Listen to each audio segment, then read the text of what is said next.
Voces del Congreso.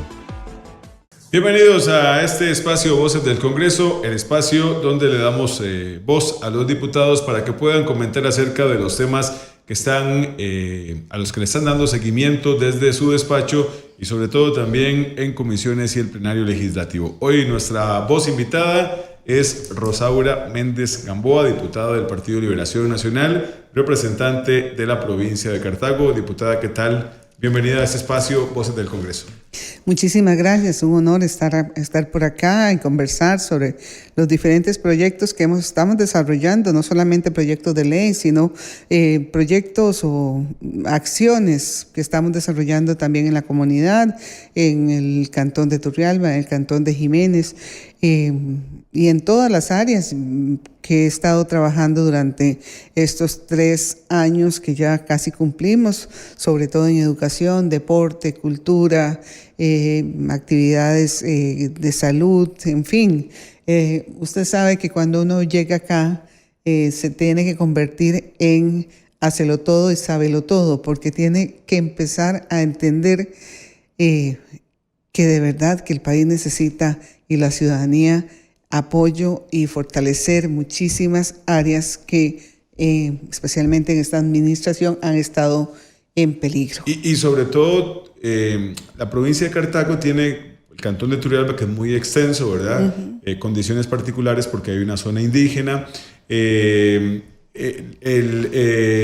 Cartago ciertamente hay una área muy urbana, pero hay otra que es muy rural, donde hay un sector productivo muy grande, y es una variedad de sectores que esperan muchísimo de los diputados, de su representación en el tema de caminos, en el tema de infraestructura educativa, y eso también viene a engrosar la labor de los diputados. Sí, claro. Yo particularmente quisiera también indicarle a la ciudadanía, porque muchas veces se encuentra uno con muchísimas personas que creen que todavía somos los diputados de hace varias décadas. De las partidas específicas. En donde nos daban partidas específicas y íbamos y le dábamos 5 o 6 millones a una asociación de desarrollo o a un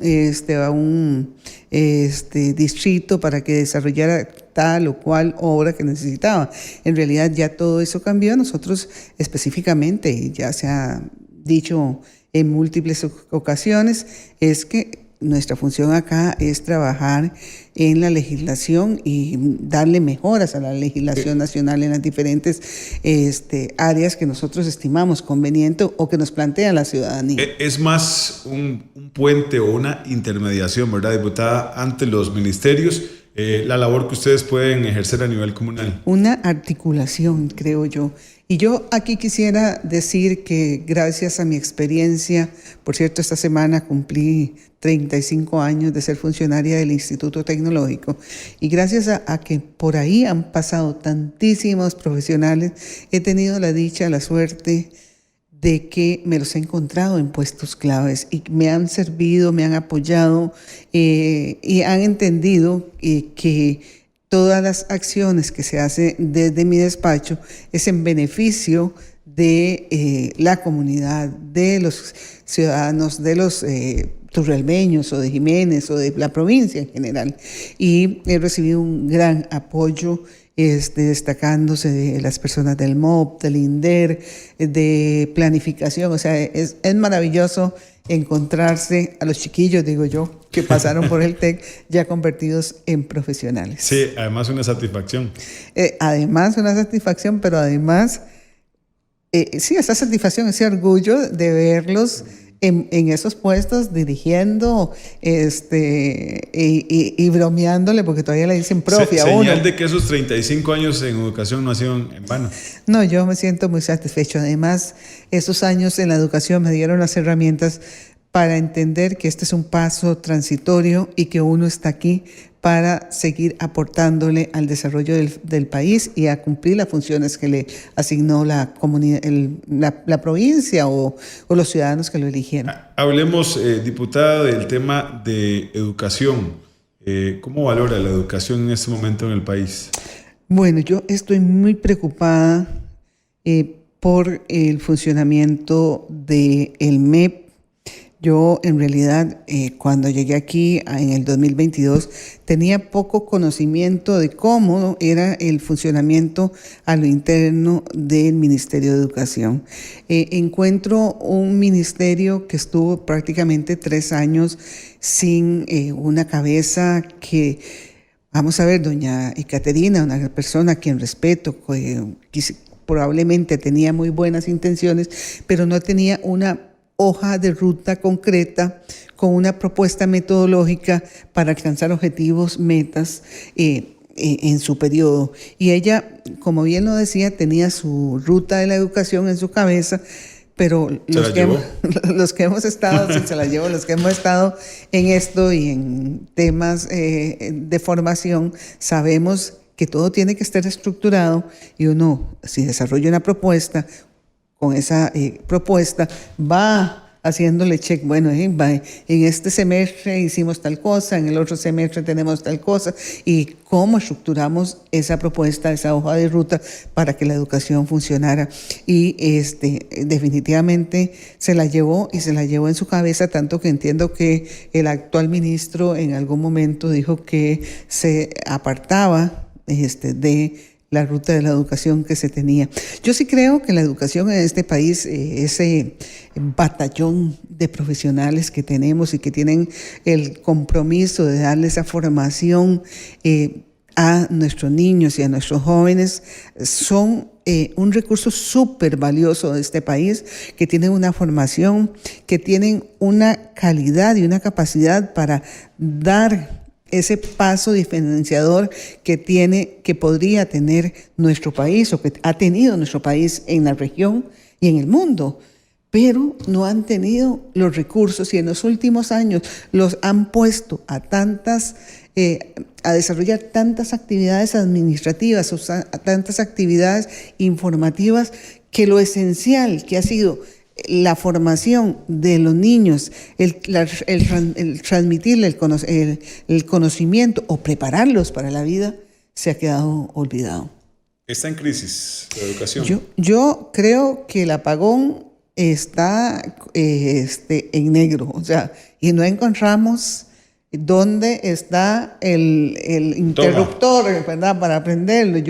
Yo decía, bueno, y hagamos la luz, decía la ministra, pero yo no encuentro dónde ¿Y esa situación, doña Rosaura, requiere una declaratoria de emergencia? Para mí, la educación requiere una declaratoria de emergencias, igual que toda la inseguridad que tenemos. O sea, ¿cómo es posible que el año pasado nosotros tuvimos que correr la Comisión de Hacendarios y en general todos los diputados para que pudiesen pagar los aguinaldos a los maestros, a los docentes? No es posible. O sea, ¿cómo usted tiene una ruta de educación y no sabe que no tiene los recursos? Y además hay un déficit que estaba presupuestado para este año, ¿verdad? Bueno, un faltante de 18,000 millones para las partidas de comedores, transportes y estudiantil. O sea, hay un faltante, de acuerdo a lo que dice la Contraloría General de la República, de esos 18,000 millones, pero hay un déficit de 100,000 millones para pagar salarios. O sea que probablemente a mediados de este año, en pocos meses, tengan que venir aquí corriendo a hacer una modificación presupuestaria que por supuesto nosotros vamos a tener que hacerle y vamos a buscar los recursos desde la Comisión de Hacendarios. Pero el tema es ese, o sea, ¿cuál es la hoja de ruta? ¿Dónde está planificada la educación de nosotros, que no tenemos ni planificado cómo vamos a solventar las necesidades de los comedores estudiantiles y el transporte estudiantil? O cómo no tenemos, o sea, a ver, si usted recibe 20 pesos, digamos que 100 pesos, usted sabe que tiene que apartar 5 pesos para la gasolina, 10 pesos para el comestible y probablemente 5 pesos para pagar, y ahí va acomodando sus recursos. Pero usted no puede llegar a última hora y decir, tenemos ese déficit, pero no lo tenemos planteado. Y sobre todo, lo que más me llama la atención es que la ministra ni siquiera pidió recursos. O sea, vienen y no y aceptan lo que les plantean. Ok, usted entonces dice, bueno, no tengo, me dieron el monto que casi 2.6 billones de colones. Bueno, pero nos falta tanto y lo deja en evidencia, pero no deja que pase el tiempo y a última hora pone a correr a los diputados, a la comisión de Sendario, huecos presupuestarios. Y aparecen aquí diciendo, bueno, es que no nos alcanzaron los recursos y entonces los diputados son los malos, porque eso es lo que han hecho en esta administración. Pero además tenemos problemas gravísimos en infraestructura. Vean, 849 órdenes sanitarias, con un presupuesto deficitario, con déficit, que no nos va a poder. No vamos a poder cubrir esas o darle las alternativas a esas órdenes sanitarias. Y es que he visitado múltiples escuelas. En la semana pasada estuve en la escuela en Turrialba, en donde tienen toda la conexión eléctrica en pésimas condiciones. Tienen un problema con los servicios sanitarios, con las baterías de servicios sanitarios. Tienen dos cocineras para 300 niños. Usted se imagina 2 cocineras para 300 niños. Por supuesto que los padres de familia se han unido y hacen cosas, pero no está funcionando. Y hay algo en la educación que a mí me está preocupando muchísimo, y es que, por ejemplo, una maestra que vive en Siquirres tiene que ir a dar clases o la nombran en San Carlos. Desarraigo familiar que tanto afectaba al país, al núcleo educativo. Sí, entonces, tengo un caso particular. Una muchacha, una maestra, está embarazada, es de riesgo, pero su plaza en este momento, su nombramiento está en Limón. Vive ahí por tu barrio, en Pacallitas, por ahí. Más bien en Tayutico, en Tuis, por esos lados, para no dar nombres. Esa muchacha tiene que viajar 2-3 veces a la semana a Limón para no dejar a su familia sola y regresar. Usted sabe lo que es viajar de ahí en carro a Limón, además del peligro. Embarazada, con riesgo, y entonces mando la nota para que le ayuden a hacer el traslado. No es familia ni nada, por aquello de que es tráfico de influencia, sino que yo me siento, cuando ella me expone eso, digo, de verdad que es un caso tema real. De conciencia social. Sí, y le digo, sí, pero me dicen que no, porque no es una enfermedad terminal lo que ella tiene, pero ¿cuál enfermedad terminal quieren? Que la muchacha choque, que pierda el bebé para que sea más grave, y no te dan solución. Entonces, ese tipo de cosas yo creo que ha hecho el MEP se ha deshumanizado, y necesitamos que el MEP entienda que su flotilla, que su... Es normal, por ejemplo, y ya que estamos hablando de Turrialba, que es nuestra zona, ver en centros educativos de Turrialba docentes de Guanacaste, de la zona sur, de la zona norte, y escuchar también cercanos de la familia y demás, que tienen que irse de Turrialba a Guanacaste o a Los Chiles o a Upala, pudiendo evitar ese desarraigo, ¿verdad? Y probablemente de Limón tengamos personas trabajando en Turrialba que están sufriendo la misma situación, que quieren estar. Entonces, planteas que hay una plaza en tal lado, que si no se puede hacer. O sea, entonces, ¿qué hacemos? ¿Cómo el ministerio trata de darle solución a esas personas para que regresen a sus comunidades? Y además muchos en condición de interinazgo. Sí, y ese es el gran problema. Si están en interinazgo, poco pueden hacer. Del tema de la educación, y no puedo dejar pasar el tema. Se habló mucho del FES, ¿verdad? Y usted fue una de las defensoras del FES en la discusión del presupuesto pasado. Y la crítica del gobierno y de muchos sectores siempre fue el tema de los aumentos salariales, o que se iba para el pago de salarios. el tema, lo que pasó en la Universidad de Costa Rica, ¿cómo justificarlo, diputada, que aparezcan después con este tipo de aumentos salariales y entonces viene como a desvirtuar esa lucha que se dio en beneficio de los estudiantes? Porque ya todo el mundo lo encajona en como que fue un beneficio y se olvidaron del tema de la currícula.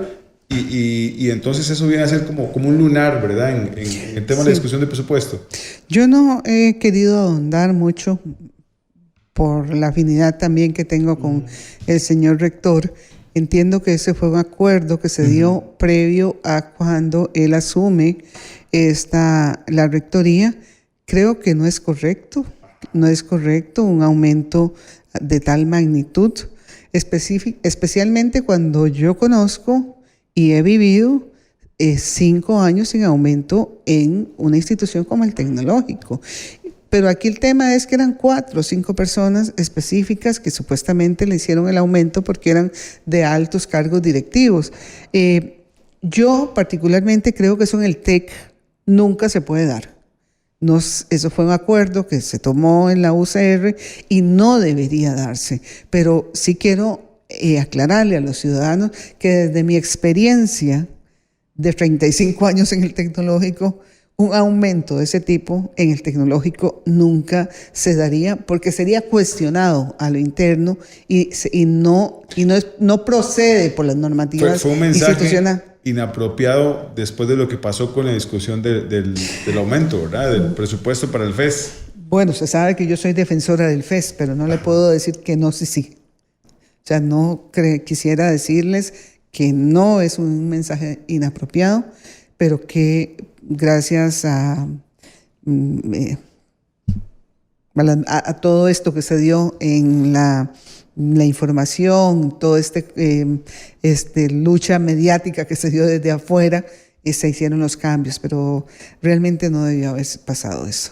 Y hay que tener, se lo digo porque hay que tener también mucho cuidado porque se argumentó precisamente este tipo de acciones para defender el FES. Y el FES tiene también una causa muy noble que es ayudar a muchísimos estudiantes que no tienen condiciones para poder solventar el pago de sus estudios universitarios. Bueno, precisamente y por esos años que tengo yo y por haber visto personas de todos los pueblos, de todos los rincones de este país pasar por ahí, haber visto estudiantes, un ejemplo, Juliana de la zona sur, que llegó al Tecnológico, diría yo, hace unos 10 años, un ejemplo claro que tengo, de que llega al TEC, no conoce Cartago, me dice, me la encuentro a las 5 de la tarde, la primera semana de febrero,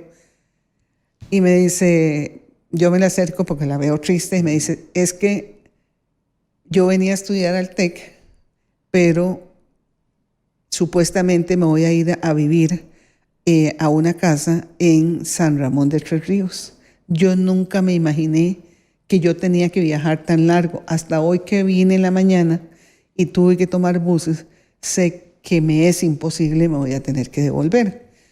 En ese entonces, yo le digo, bueno, vamos, yo la voy a adoptar un par de días. Hicimos toda la tramitología, ahí se le dio residencia a Juliana a los días. Juliana se incorpora al equipo de fútbol del TEC, tiene beca también. Y hoy Juliana trabaja en una multinacional en Brasil. Y yo me siento feliz porque yo vi a esa muchacha de una familia que era la primera que salía a estudiar. Luego su mamá vino, una gente muy, muy sencilla. Y yo hoy me siento orgullosa de que Juliana me escribe y me dice, estoy trabajando en Brasil. Igual me pasa con una chica que está de Turrialba, que está trabajando, Jules, que está trabajando en Alemania. O otra que conozco que trabaja, pero hay profesionales como los que yo te decía aquí que pasaron por nuestra institución, que yo he tenido la oportunidad de darles becas en deporte y en arte, no yo, mi escuela, porque en realidad yo no las doy, y la institución. Y esa gente uno se las encuentra y sabe que son personas que si no hubiese sido por la educación Es pública que no esa es la hubieran esencia podido. del FES. Sí, eso es, o sea, Ajá. eso es. Pero es que además creen que la beca es solamente el recurso que le dan al estudiante. Es que en las universidades públicas todos los estudiantes están becados porque tienen los libros en la biblioteca, porque tienen los mejores laboratorios, porque tienen programas de vida estudiantil, porque tienen un programa de odontología. Y cuando llegan probablemente con caries o se les hace una evaluación Sí, y se les da ese acompañamiento. Se mide solo el monto económico que se le da mes a mes. Yo he tenido la experiencia o la bendición de conocer las universidades por dentro y por fuera y además estar en vida estudiantil, que ahí usted sabe las necesidades que tienen los estudiantes. Pero también he tenido la dicha de ver muchachos que también han venido de colegios privados, pero que en medio de todo se incorporan a todos esos programas que hacemos y a través de esos programas que se dan desde la vida estudiantil, uno se convence de que formás no solamente profesionales, formás seres humanos integrales que los trasladás a la sociedad y en esos puestos claves hacen la diferencia y te apoyan cuando vos llegas como diputada a tocarle la puerta. Esa es la diferencia. Bien, diputada, otro tema que a usted también le encanta, el deporte. Sí, bueno, con el deporte quiero decirles que he levantado la bandera del deporte. He vivido mi vida en el deporte también desde mis 16 años que empecé a competir y a andar en bicicleta, pero me encontré con una legislación que sufría los mismos problemas la atleta o el atleta que tuve yo en los años 80.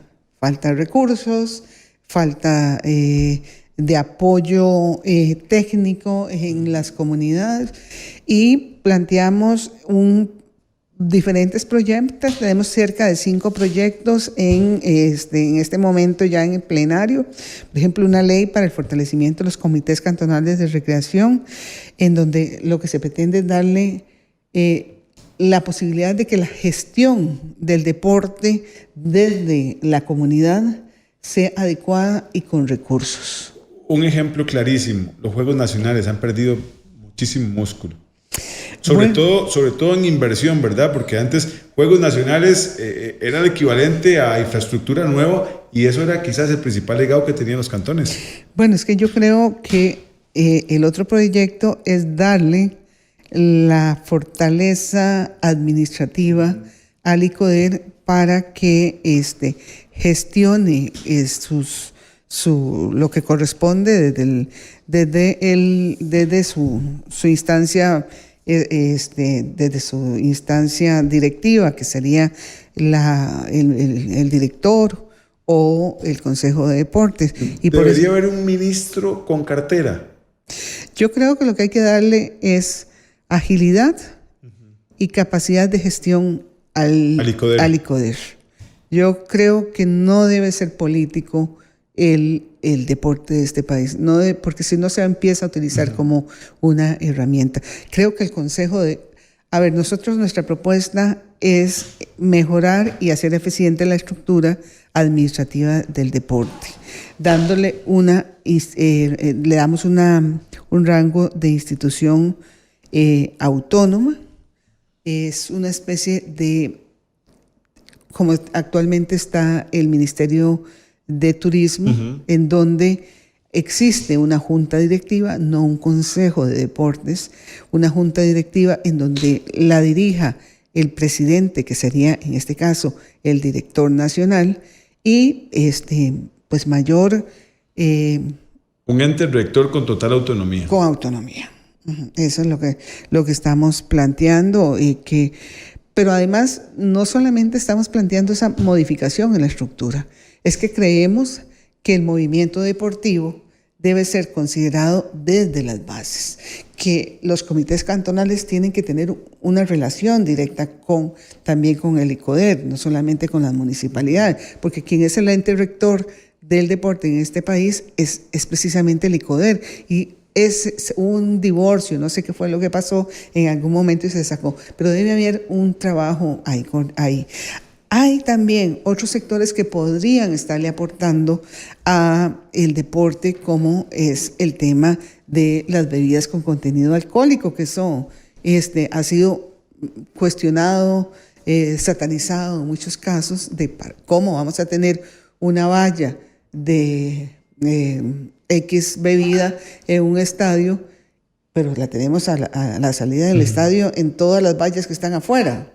Entonces, yo sí creo que así como nos puede afectar tener recursos de esas marcas para el desarrollo del deporte sin que interfiera en el deporte juvenil e infantil. Sí, algunas restricciones. Sí, claro, podría generarlos y que esos recursos que se generen de esa venta ingresen también no solamente a los 5 o 6 equipos nacionales, sino a otros sectores como el trabajo con las mujeres, con los niños para la prevención en las comunidades urbano-marginales o en riesgo social. Eso es todo un tema, porque algunos han hablado de permitir el consumo dentro de las instalaciones deportivas, por ejemplo, estadios.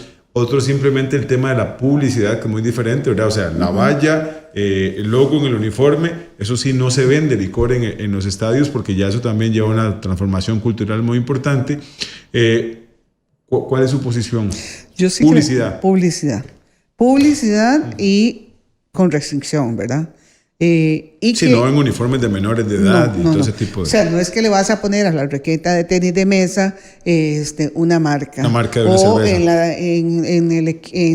en las eliminatorias de infantiles vas a tener todo lleno con marcas. No, es en ciertos lugares que ya está, que ya hay, que ya salís a todas las calles.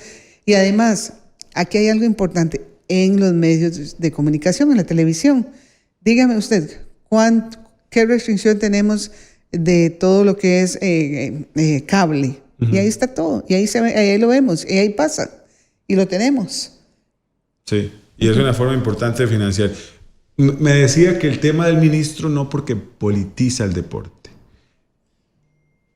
Sin embargo, las juntas directivas de los comités cantonales de deporte son nombrados en las municipalidades. Esto también, de cierta manera, no hay una injerencia política que también permea en organización del deporte. Bueno, yo sí creo que hay una injerencia política y a ver, yo creo que las municipalidades deben ser conscientes y los ciudadanos costarricenses del aporte y la transformación que le puede hacer el deporte a la sociedad.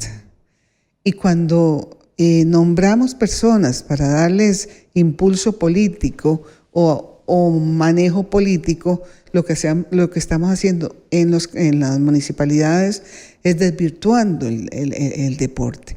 Yo creo que eso es más un tema de ética de quienes ocupan puestos. Se toman como plataformas políticas, con un fin político a plazo definido. Así es, y no debiese ser. Yo creo que por eso insisto en que el deporte no debe ser político. Bien, diputada, muchas gracias. Con mucho gusto. Rosaura Méndez Gamboa en su programa Voces del Congreso. Voces del Congreso.